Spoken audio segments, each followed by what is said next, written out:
पवन रेखा के गर्भ से जब बच्चे ने जन्म लिया तो देखो आंगन में जब सपूत पुत्र पैदा होता है तो सपूत जैसे लक्षण दिखाई पड़ते हैं, कपूत पुत्र हो तो कपूत जैसे। बच्चे ने जब जन्म लिया तो आंधी तूफान मचने लगे, बिजली चमकने लगी। उग्रसेन ने सोचा ये हमारे घर में कैसा कुल कपूत पुत्र पैदा हो गया। उस बच्चे का नाम कंस रखा। कंस आंगन में धीरे धीरे थोड़ा सा बड़ा हुआ, बच्चों में खेलने के लायक, तो कंस बचपन से ही उपद्रव कर रहा है। छोटे छोटे बच्चों को ले जाता है, किसी का गला दबा देता है, किसी का हाथ तोड़ देता है, किसी का पैर तोड़ देता है, और उपद्रवों को करता हुआ कंस बड़ा हो गया। जैसे ही बड़ा होता गया उपद्रव कम नहीं हुए, उपद्रव बढ़ते ही चले गए। मथुरा के लोग उग्रसेन के पास में एक दिन शिकायत लेकर के गए, महाराज आप अपने बच्चे को क्यों नहीं समझाते हो, वो तो हमें बड़ा तंग किए रहता है, क्या करे मथुरा को ही छोड़ दे। उग्रसेन ने कंस को बुलाया और एक बात कही, बेटा ये मैं क्या सुन रहा हूं, मथुरा के लोगों पर तुम इतना बड़ा अत्याचार करते हो, तुम्हें नहीं मालूम राजा अगर अपनी प्रजा को ही मारता है फिर शासन किसके ऊपर करेगा, ऐसा क्यों करते हो। कंस उठ के खड़ा हो गया, बोला सुन लिया आप लोगों ने पिताजी क्या कह रहे, सच बात तो यह है कि मैं कुछ नहीं करता, और सच बात यह भी है कि हमारे पिताजी के ऊपर बुढ़ापा है।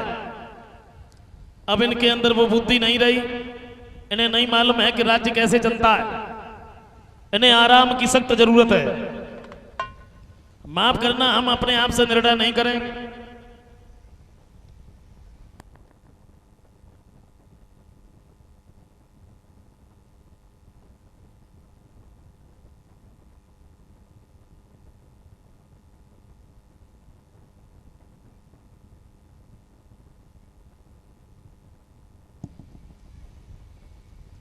जवाब दिया है,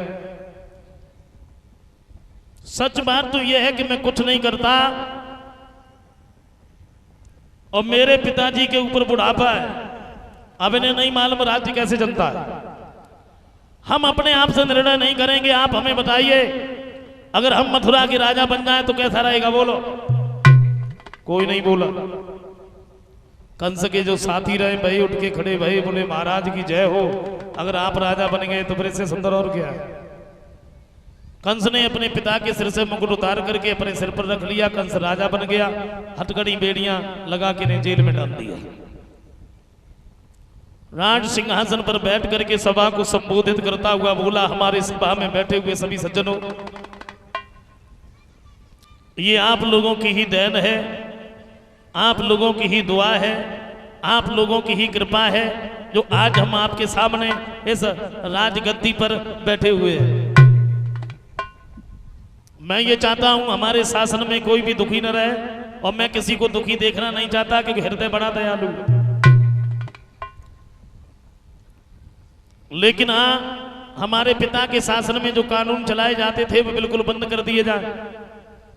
अब हम नए राजा हुए तो नए कानून बनाएंगे। हमारे शासन में कोई भी यज्ञ नहीं करेगा। नहीं मालूम पौष्टिक घी को अग्नि में जला देते हो, खुद खाओ, शरीर को तंदुरुस्त बनाओ, काय को जला देते हो भाई। हमारे शासन में कोई भी अपने माता पिता की सेवा नहीं करेगा। ज्यादा बूढ़े हो जाएं पकड़ के कुएं में डाल दो, व्यर्थ में मत खिलाओ। मैं ये चाहता हूं कोई भी दुखी न रहे, और मैं दुखी देखना ही नहीं चाहता क्योंकि मेरा हृदय बड़ा दयालु है। कंस बहुत ही उपद्रव कर रहा है।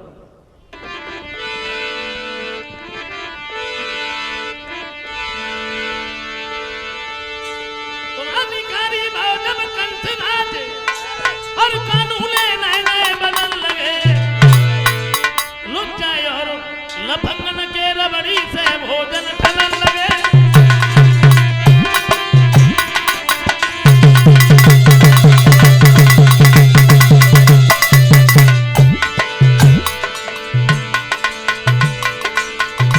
हुआ क्या?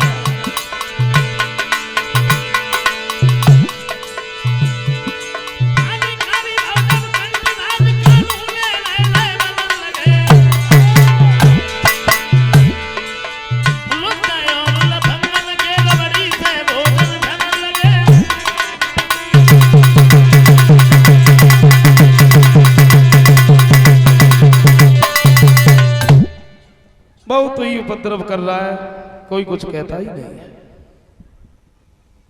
एक दिन कंस दरबार में बैठा हुआ था, मंत्री से सलाह मिलाई, जवाब दिया मंत्री जी महाराज दिखता नहीं है, मैं शादी की योग्य हूं लेकिन समझ में नहीं आता विवाह करूं तो किसके साथ करूं।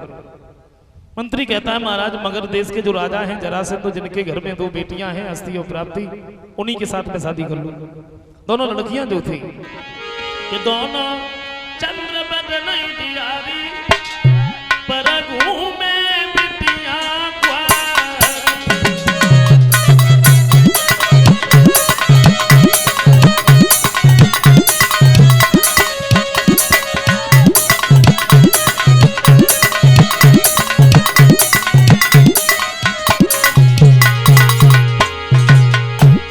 हस्ती और प्राप्ति दोनों का नाम था।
हस्ती और प्राप्ति देखने में बड़ी सुंदर।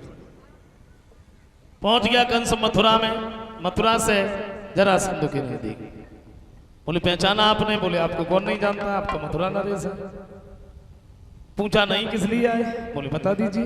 बोले हम तुम्हारी बेटियों के साथ में शादी करने आए। बोलो। सोचा क्या करें, ये नहीं मानेगा। मंत्री से सलाह मिलाई तो मंत्री ने एक बात बताई, महाराज वैसे कंस के शरीर में ताकत तो है, लेकिन महाराज एक बात और है, जिसके शरीर में ताकत ज्यादा होती है उसमें बुद्धि कुछ कम होती है। अपने यहाँ जो कुबलिया पीढ़ हाथी है जिसमें 10,000 हाथियों का बल है, कंस से ये कहो अगर तुमने हाथी को हरा दिया तब तो हम विवाह करेंगे, वैसे नहीं। भाई शरत जरासंध ने रखी तो कंस कहने लगा जरासंध कहाँ है तुम्हारा हाथी? हुआ क्या?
हार गया, विवाह कर दिया।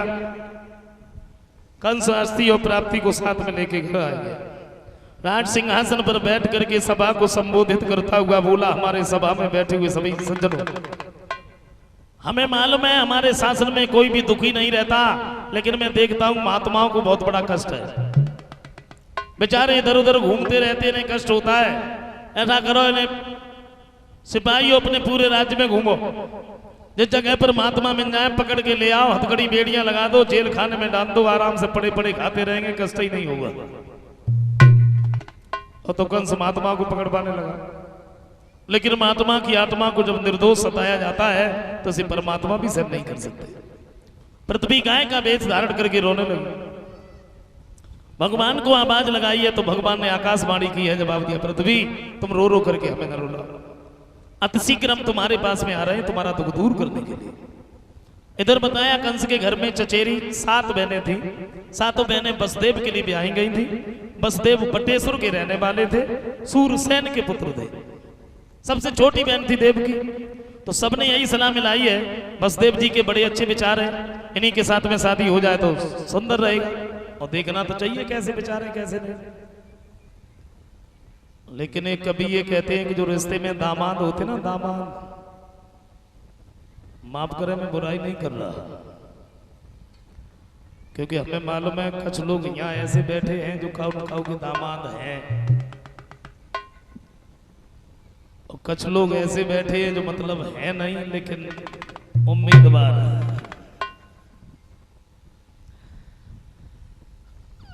काका कभी हाथरस के वो तो ये कहते हैं कि बड़ा भयंकर जीव है इस जग में दामाद, ठग ठग कर सास ससुर को कर देता बर्बाद।